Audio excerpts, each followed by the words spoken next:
This church is cared for by the charity, the Church's Conservation Trust, and we've run, for a couple of years, we've run plaque making activities in the churchyard.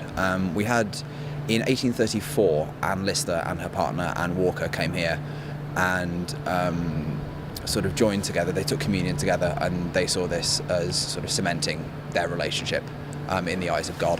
And we thought that it would be very nice to sort of have some form of commemoration of this, and in conjunction with the LGBT Forum and LGBT History Month, we sort of worked together to run a plaque making session so that people could kind of attach whatever sort of particular meaning they felt was important to it. There'll be a general invite to all members of the public, anyone who wants to come and just sort of join in. It'll take place, I would imagine, here in the, I think either in the churchyard, hopefully if it's nice weather, or inside if it's a bit more dingy. But we'll sort of try and keep it on site as much as possible, because really it's the site that's important, and that's really kind of having that sense of history, that sense of place, and bringing it, kind of cementing it firmly here, I think is very important.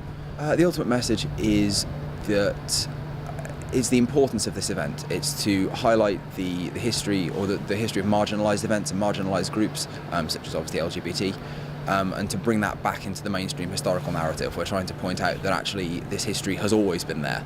LGBT people have always had major contributions to historical events.